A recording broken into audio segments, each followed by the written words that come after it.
Ryan Ray and Ben Samuels present Bring in the Closers, a podcast on making deals and doing business.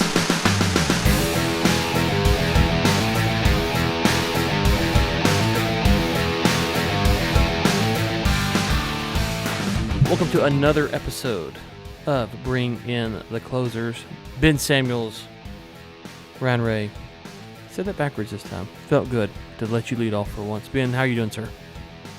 I'm doing fantastic. I'm counting my blessings at this point. I think that when we first started this thing, it was a little bit touch and go. I don't think either one of us were really sure how deep we're going to get into this thing, but I think we just crossed like 25, 26 episodes. I mean, we're making headway. So I'm feeling good. NAPE last week was also positive, so I'm in a good mindset. I like what we got going on.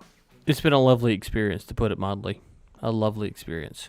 So huge value add on both sides of the table. A definition of a win-win, let me tell you. Win. Yes. All of those things. All the wins. So let's start with a NAPE recap.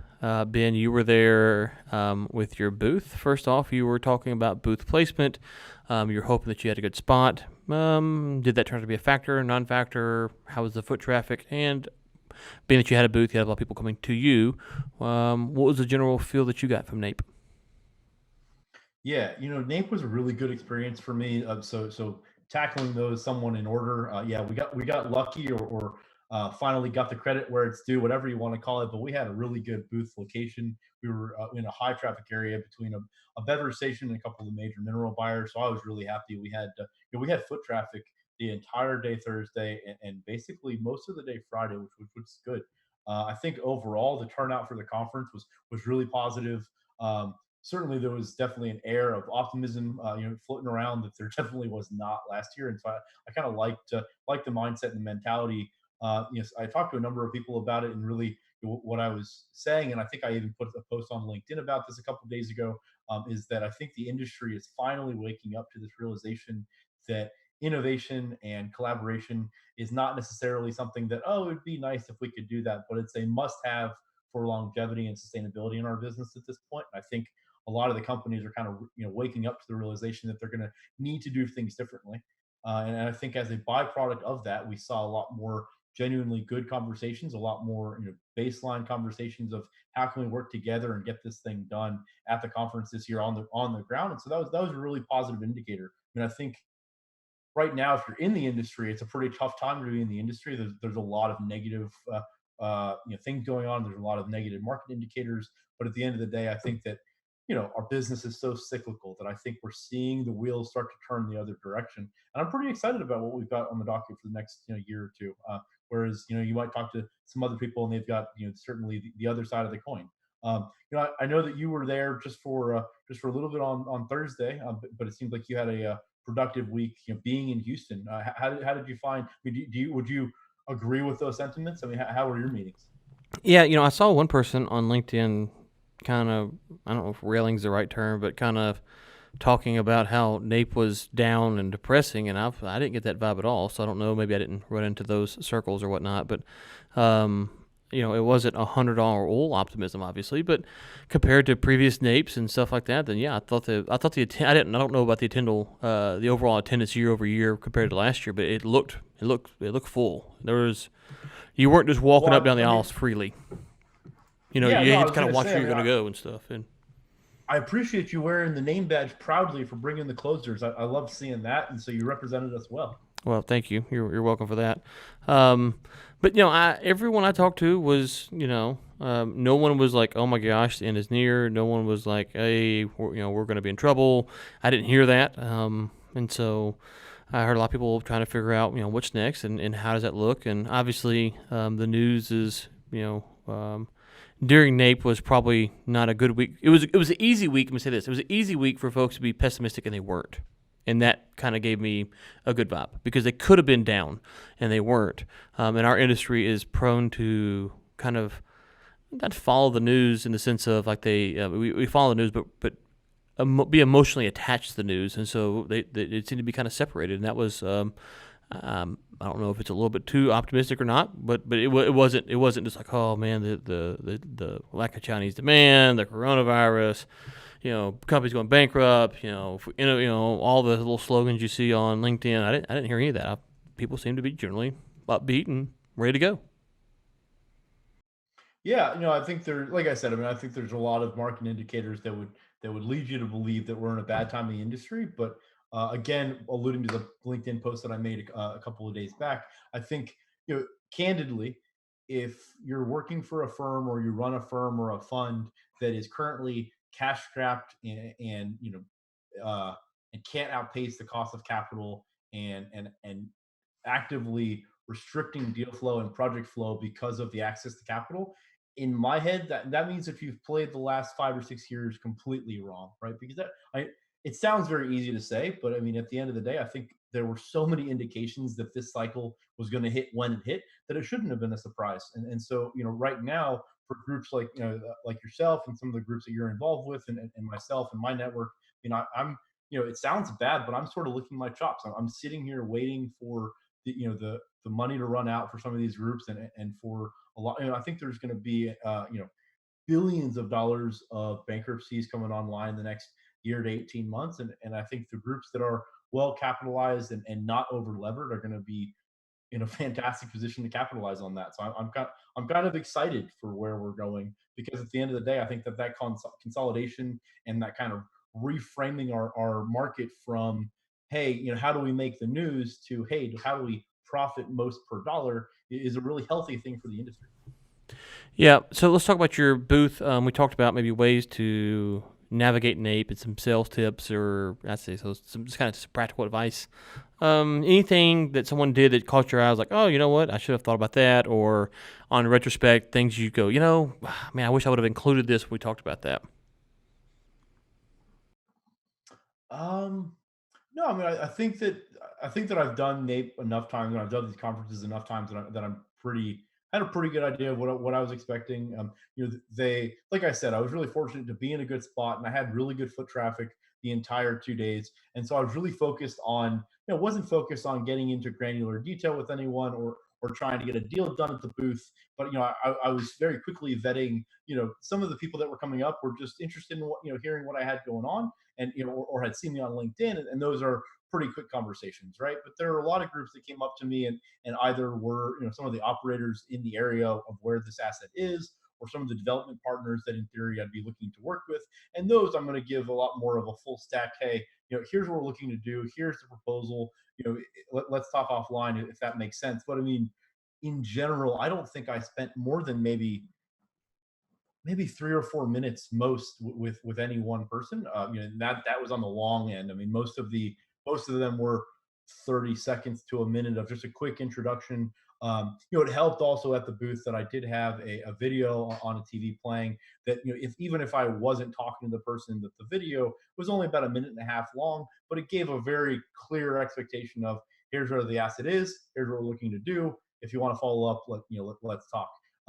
And so, I got a ton of follow up to do for the next couple of weeks on the conference. And so I'm really excited about getting some actionable deals done. And that's what we talked about before the conference, right? The goal is not to close the deal at the booth. The goal is to plant the seed and then be able to follow up and get something going. And I talked to a number of groups that I was hoping to talk to, had a number of groups that I wasn't even familiar with that came up. And so, part of that's just going to be working the process and seeing who the best partners are. But no, for me personally, and for Source Rock Midstream, it was a phenomenal week. Made a number of really good connections.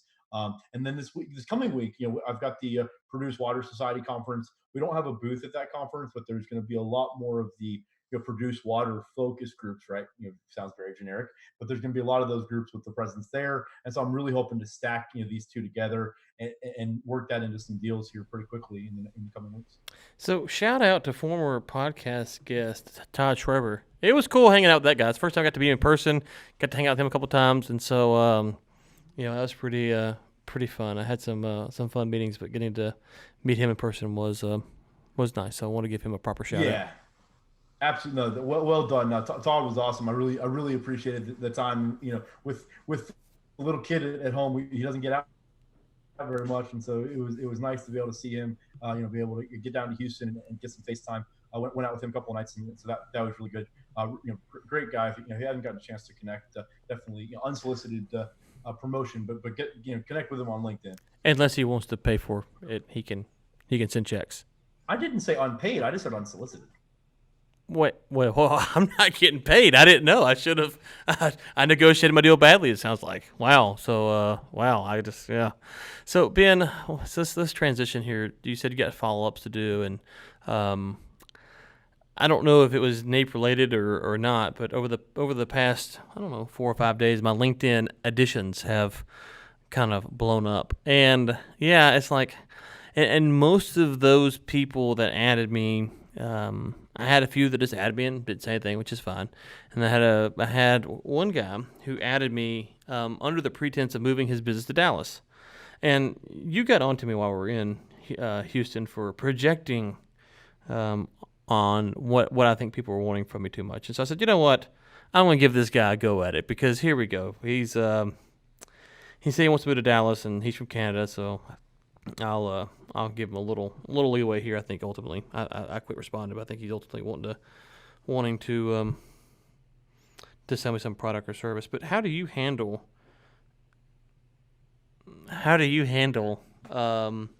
those weird, quirky DM ads that you get from LinkedIn? You know, I'll kind of pull the curtain back on how I handle them sometimes, but I'm curious how you handle them, because I know that's a discussion that we have, because it is, I'm always kind of worried that maybe this is the one that's legit. It may be the actual one, but how do you handle those? Because I'm sure a lot of listeners get them as well. So how do you handle the LinkedIn ads that, once they get into your network, it's kind of under false pretenses?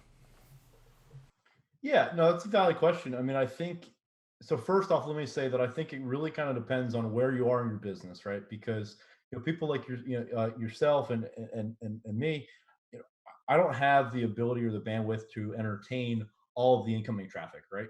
And so there has to be this kind of pre-filter of one of mine. And I think we've talked about it on the podcast, but one of my pre-filters is, if somebody connects with me with no message, I'll read what their position is, but generally, because we have the podcast, I generally accept almost every invitation incoming, message or not. But if the first message out of the gate is, hey, my name's X, my company's this, I sell this, let's talk about it, let's set up a call.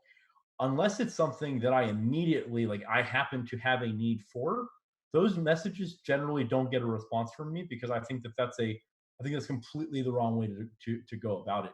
Now, if in the intro of yourself you mention, hey, here's where some of the value that I can provide your network is, I think that's a fundamentally different proposal. But there's a lot of people out there that are just, they're using LinkedIn almost as like a constant contact, and they're just going to send out the same exact verbatim message to every single person on their email. And at the end of the day, I'm not going to get involved in that for a number of reasons.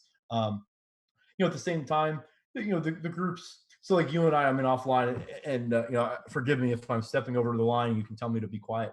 But I mean, you and I joke offline a couple of times. I mean, you and I share screenshots of some of these messages back and forth, right? That we get for some of these groups. And one of the key ones that you and I think, react very similarly to is, hey, let me help you grow your business, or hey, let me help you optimize your website, or hey, let me help you manage your wealth, or hey, let me help you raise funds. Those 4 buckets, it rings untrue to me if you're connecting with me on LinkedIn cold, and the very first message from the Merrill Lynch guy is, hey, let me manage your money for you. Because at the end of the day, that tells me that at a baseline level, that person doesn't actually care about the relationship with me. And so why am I possibly going to even entertain the idea of giving them my business, right? Whereas there's a good way to do that. And yeah, and I understand that everybody, including those guys, are in sales. And I understand that at the end of the day, there's a vetting process both ways. And so, but it's about tact and how you approach it, right? And so I don't respond to a lot of those. And these groups, that'll tell you that, like, oh, well, I won't mention any names, but you sent me one recently that it was like, hey, are you looking for an exit in your business? And the response was, a candidly, a obviously, not serious response. And the guy comes back with, oh yeah, we can do that.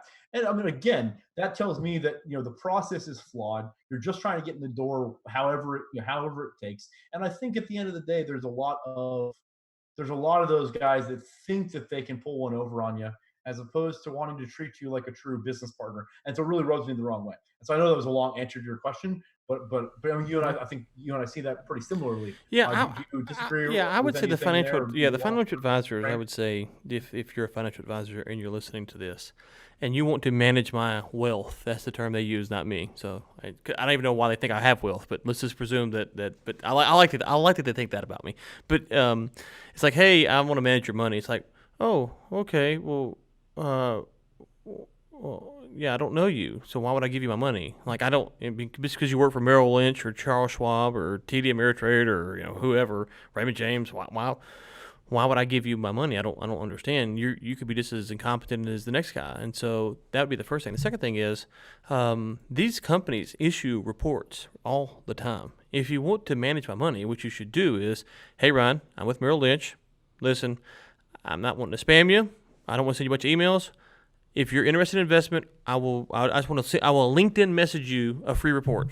LinkedIn message, because a LinkedIn message, I can unfriend you, I can remove you. A LinkedIn message you a free report.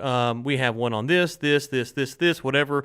Pick one, or do you have a specific, something like that. But I probably won't respond to all of those, but I might respond to one and go, oh yeah, I'm curious about the Forex or oil and gas or ETFs or whatever, and then you give me the report. Maybe I read it, maybe I don't.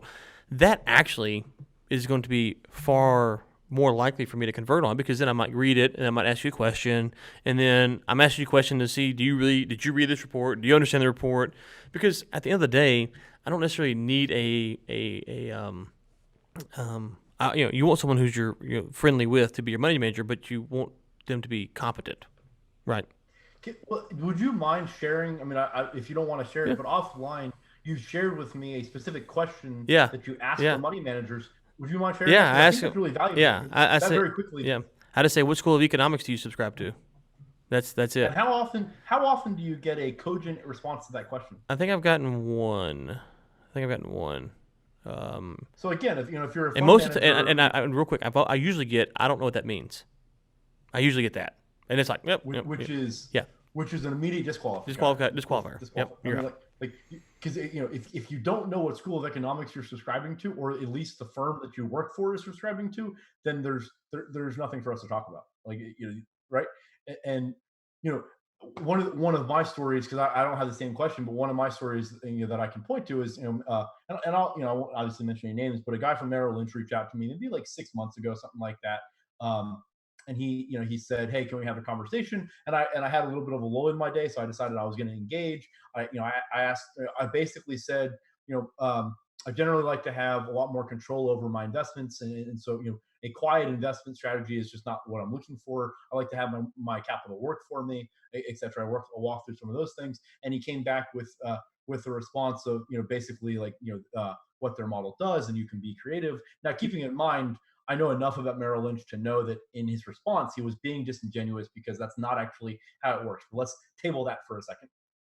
But I was talking to him, and I said, I was like, and this might have been aggressive, and I don't necessarily even know if there was a positive response that he could have given me back. But I got into some granular detail. I was like, well, Merrill Lynch was actually fined this amount for doing this, and they were fined this amount for doing this, and this is how they operate in this strategy.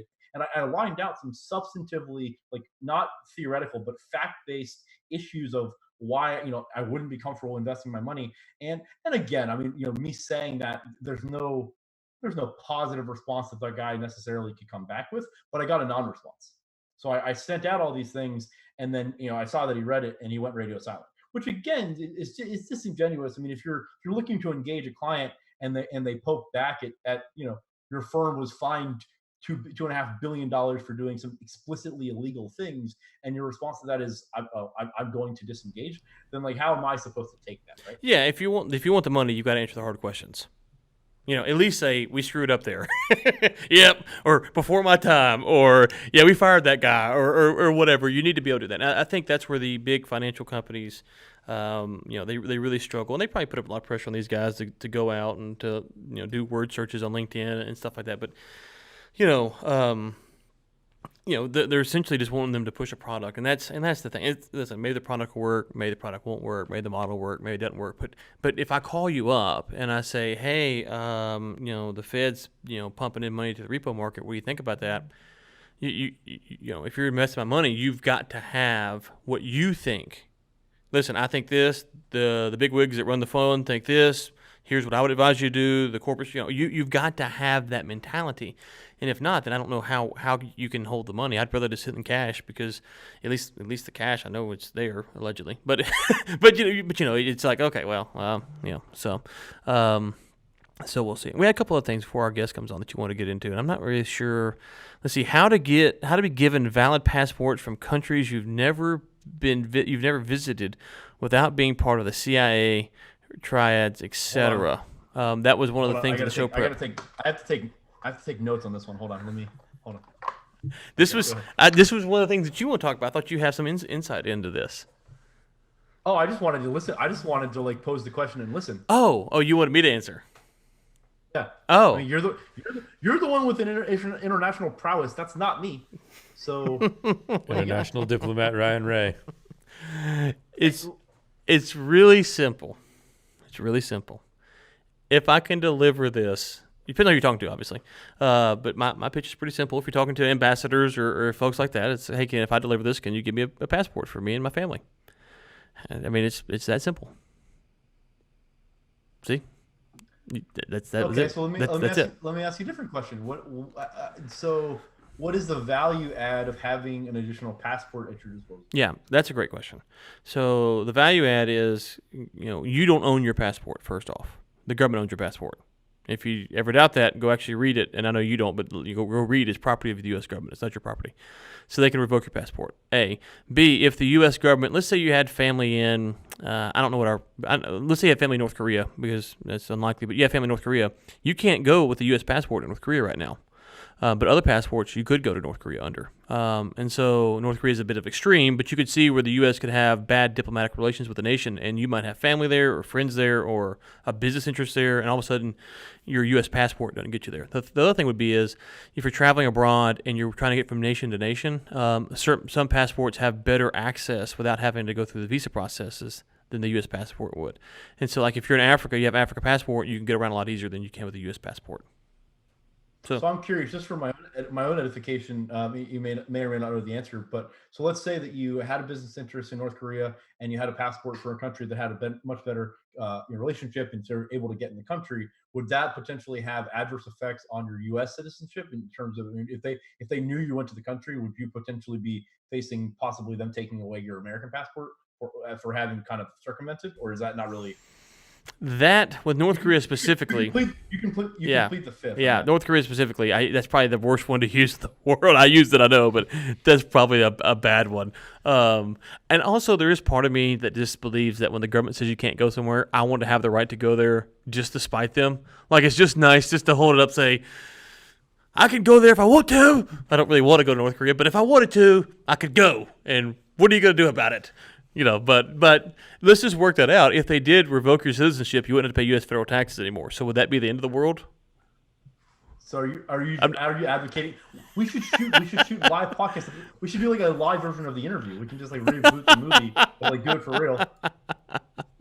So no, that's the deal with the passport. It is this. There is other advantages that you can use it in someone like myself, who I'm not as international as some folks, but for me, it's like when you're in Zambia and you want to cross over to Zimbabwe and you got to go get a visa and all this stuff. We've had the Africa passport, just go across, and so there are things like that. That's an advantage, and so when you report me for tax fraud and I got to flee the country, having that extra passport works out for me. So, well, listen. We can talk about the go bag offline. Did I? Are we recording still? We are. We recording? Oh, I always pay my taxes on time. Yeah. So. And on time and in excess. I tip them. I leave a nice little tip on there as well. So I mean, they do such a good job. How can you not tip them? I mean, they're very effective at threatening you and taking your money at gunpoint. I mean, honestly, they don't charge enough. You should give them more out of your own free will. Well, and the government's so efficient with how they spend your money that why wouldn't you want to pay more? Oh, I know. I definitely could not make a better decision with my dollars. No, no. I mean, it would actually, if they have the time, I would rather like my paycheck go through them so that they could like just use it and then I get everything else. Let me just say this. Nice. Let me just say this. Put this in perspective. The IRS is the Merrill Lynch guy, but with a gun. Okay, that's the difference. That is the difference. The IRS has the gun in the jail, and the Merrill Lynch guy doesn't. That's why you give the IRS guy your money and not the Merrill Lynch guy. And nobody funds the IRS. No, if the IRS guy slides in DMs, I'm answering that one. Oh yeah. You want to talk today, tomorrow? But I got to call my lawyer first. But after that, I'm on here. It's Hey, look, my schedule freed up. I don't know what happened. Hold on, let me sell this Bitcoin real quick. Okay, yeah, I'm good. And NSA, he didn't say that actually. That was he was joking. He was joking. I don't have Bitcoin. Bitcoin doesn't even exist. It doesn't even exist. It's like our current U.S. dollar. It doesn't really exist either. So, yeah, Ben. And the other thing you had is something about why I'm owed $10 million. Did you want to break that down and make that plea to the listeners, or how did you want to expound upon that? What I'll say, Ryan, is that you bring such an immense value to my daily life, even irrespective of the fact that let's put aside the amount of money that we make together. That's a whole different conversation. But just in terms of just an enjoyment level, I mean, I feel like you should be paid very handsomely for the value you provide. And I'm just kind of bummed that other people may not see it the same way. So I wanted to put it out there. I wanted to promote you a little bit that, if you're feeling generous, I mean, Ryan, irrespective of the value that he brings, he would love to get a check that he can go to the bank with. And so, if you're feeling good, maybe Robert who's coming on here in a minute, but if you're feeling good and you want to just cut the guy a check, he's more than willing to take it on. I'll cash it. I'll cash it. Oh, absolutely. I'll get the phone out and scan cash it right there. I mean, it's instant. It's instant, yeah. So I'm like a squirrel with nuts. I you give me a nut, I go bury it. Yeah. I'll take your money. There's no doubt about it. I mean, and the other thing I will mention is if you're really trying to get in front of, and I'm sorry, I meant Richard. I don't know what I just said, but if you're really trying to get in front of Ryan on LinkedIn, if you've got a deal that the sum of the deal is going to be. What? No, I mispronounced the guy. I know. I'm just wow. Like I don't know where this is going. I'm kind of nervous. This is nervous energy coming out of me. No, I was just gonna say if you're on LinkedIn and you want Ryan to definitely respond to your DM, if you can put a deal in front of him that is a total value of at least 3 commas, you'll get a response. I'll just say that out loud right now. If it has 3 commas in the deal, you will get a response probably same day. 3 comma LLC, 3 comma Inc, 3 comma money. Yeah, that's.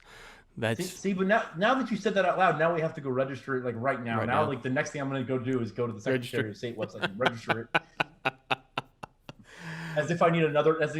Yeah, I've seen the screenshot of all your domains. I've got a few, and you like own the internet basically. I think you own like Coke.com and ESPN.com and Pepsi, and yeah, you probably were that guy in like 1995, young Ben Samuels who woke up and started buying domains up everywhere and playing the long game. I messed up. Like one of the first ones that I got was GOOGLE. I was like really close. So close. Really close. One too many O's. Google. So briefly, since we're talking about it, actually, we're not even really talking about it. And I know we've got a guest coming on, but a real quick story for you that I think the listeners will appreciate. So some family history of my own. Now I'm a 9th generation Texan on my dad's side, so we've been in Texas for a long, long time. And one of my ancestors. You're a what generation? 9th generation. 9th generation. That goes back to like Noah's Ark. My family was in Texas before it was a state. We've been in Texas since it was a country. That'd be like the year 200. You predate Columbus. No, we got to do this. We got to do this math here. Like it was the mid 1800s. And one of my ancestors. So briefly, one of my ancestors was actually the first Surgeon General of Texas when it was a country. So, and we've been here for a long time. But fast forward to like the early 1900s, give or take. And one of my ancestors was approached with 2 investment ideas. All right. So in one hand, there was this incredibly lucrative shovel company that was doing a lot of business, was really good. They sold a lot of shovels, and he had $5,000 at the time to invest in either the shovel company or this little kind of small startup soda company that had just gotten off the ground. The soda company was this small company called Coca-Cola. So my ancestor decided to invest in the shovels instead. Wow. And so missed the boat by just that much. Just that much. Wow. Close. Well, 9 generations. I'm gonna do the math on that because that feels like, you like when Columbus got here, and who was the guy that burned the boats? Ortega? No. Cortez. Cortez. When Cortez burned the boats, they came up north, and the Samuels were like, "What's up, bro? What's up? We're here. Sorry, we beat you." I mean, if you go We've full, been waiting for you guys for a long time. Where's the gold? if you Bring go some full gold. 30 years for each generation, that's keep 270 in mind years. That, if you go like farther back in the tree, my people were wandering the desert for a long time too. So, I think y'all broke off. Like at that point, y'all broke off when they were wandering the desert. Y'all got lost. They were like at the Red Sea. Y'all crossed the Red Sea. Y'all took a left. They took a right, and next thing you know, you're in Texas. So we're going to Texas. See ya. Okay, as Ben mentioned, we do have on a guest today, Richard Belote, founder at Mustang XR Consulting. They are involved in using mobile apps, augmented reality to enhance client communication and to facilitate sales and negotiation for their clients. Richard, it's wonderful to have you on the show today. How are you doing? Thank you. I'm doing great. Spectacular. Well, it's an interesting week to be on the show because Ben and I have a truce. So normally I would throw out some mean sarcasm at Ben at this point, but I can't. So I don't even know what to say. It's kind of like I kind of ramble here because I can't say anything mean. But Richard, Did why you don't guys want me to call back next week? Next when week. The truce was over? No. We're live right now. Yeah, we'll do it. Let me tell you. Okay. We'll do it live. So, Richard, tell us a little bit about your company. Kind of hit the high points there, but maybe give us a little bit more unpack at the 30,000-foot level.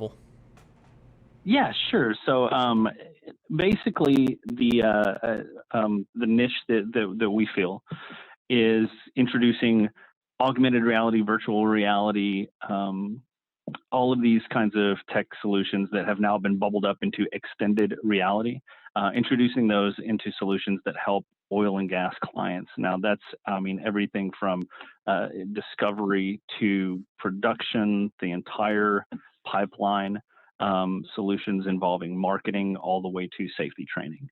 And we've been doing this. I've been doing this personally for about 12 years, 10 to 12 years. And being in the Houston area, we've kind of hit a couple of downturns, and there's always a use case. There's always something that we find that clients can benefit from with these technologies. Now, Richard, also, I don't want to cross streams here and tell us if you want to stay just on the Mustang track, but I was curious, it seems as though there's a lot of synergies there into Petro Digital as well. And so I was Correct. curious, are these companies do they run in tandem, or is that something kind of addressing another need? If you can just kind of give a quick That's behind the curtain of that as well. Absolutely. So whereas the Mustang, the XR Consulting is going to be more of the client or customer or employee facing units, like all of the deployments there are going to be through applications that are going to be usable by a great many people in those verticals. The Petro Digital side, that handles the lead sourcing, qualified generation, and we kind of tie that marketing into this. So it's very much kind of a one-stop. I'm doing air quotes, like you can see the air quotes. I'm doing the air quotes. The one-stop shop for all of those things. And what you have is everybody that's involved, from the girls that are putting the information graphics together, or putting the 3D models together, or putting the pitch decks together. Everybody has an extensive background in helping oil and gas clients.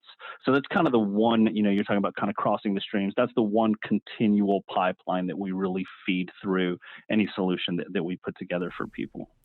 So on this show, we talk a lot about, doing deals, sales, marketing, networking, stuff like that.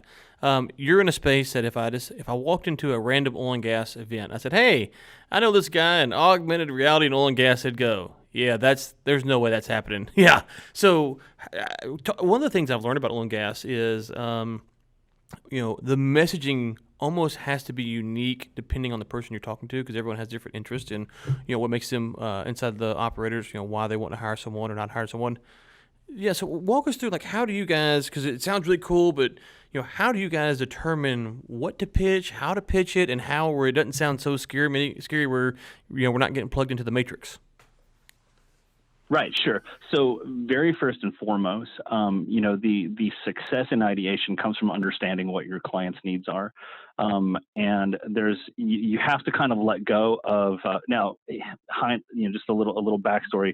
I live and breathe video games, AR computers, like, all of that. I grew up with an Atari controller in my hand, and I've had every possible system you can imagine up to now. I'm definitely an evangelist for this type of technology, but you kind of have to let go of that when you start speaking to somebody who is a potential zero sum client, right? So the success in the ideation and the success in the pitch and everything, that comes from understanding what that client's needs are. Now, within the oil and gas industry, how many hundreds of thousands of different companies do you have that do hundreds of thousands of different things, right? It's rocket science, but instead of going to the moon, they're going under the crust of the earth. And you're not going to have the same solution put together for marketing mud that you're going to have put together for a safety training, virtual reality safety training on how to break down and put together a Drawworks or a Top Drive, right? So the very first thing is making sure that you come to that client and you're eager to learn and to understand. Now, having a background in the oil and gas industry and knowing enough to know what questions to ask, I found is probably that first step in making sure that they're going to be open to what you have to say after the fact, right? Does that make sense? Mm-hmm. Mm-hmm. Yeah. Yeah. Go ahead. Oh no, I was going to say absolutely. I mean, I think Ryan and I talked about at length a lot of the success in these deals and negotiations and relationship building simply comes from the ability to, rather than selling what you have and kind of ramming it down their throat, is listening to the need, listening to where the pain points are, and then framing your pitch or your service in a way that is actually a true value add, as opposed to trying to fit a square peg in a round hole sort of thing. No, absolutely. And it's kind of we're in a situation where everybody that I work with and all of the groups that I team up with, everybody has kind of some background in the oil and gas industry. One of the groups that I work with consistently, Fuel Effects here in town, the head 3D guy used to work for Baker Hughes, right? Not everybody that has a product that they want to sell to the oil and gas industry has the luxury of having that type of background, right? So it's a matter of, I didn't know, before I was doing this, I was a bartender. Before that, I was a teacher. Before that, I was in retail. Before that, I worked at a vet clinic. I had no idea. But you learn fast when it matters, when the difference between you getting a second conversation with these groups means you understand what it is they're doing, why they do it, what their pain is. You learn quick, and that would be really what I would, and anybody that's looking into pitching to the oil and gas industry, I would say do a lot of diligence before you start sending mass emails out about this cool new widget that you have, this cool new gadget that you have. Yeah, so one of the things that I've learned is there's usually a handful of standard objections that I'll get in a meeting, but they're not worded directly. So in other words, they may ask me kind of a question, and because I've been asked that question enough and answered it wrongly, because I was actually answering that question, enough that I was like, oh, okay, that's not what they're asking. I've learned that when they ask this question, they're actually it means something else. So I've tried to adapt a pitch now to where I don't hit those type of points directly, but I loosely sprinkle it in there to entice them to ask those questions a little bit more directly. When you think about AI, think about data. Obviously, now there's things like data security. Who's going to be able to access this? The servers crash and stuff like that. I'm sure there's a lot of misconceptions and fear. And what you guys do when you're working on your pitch, how do you structure it to where it's not a 45-minute PowerPoint presentation that on a first meeting that everyone's going to get lost in, I'm sure, but it's also something that you try to make sure you hit the high points. So how do you find that balance to where you hit enough where there is things for them to ask, but also you don't pound them with every possible question with every answer to every possible question they could have had?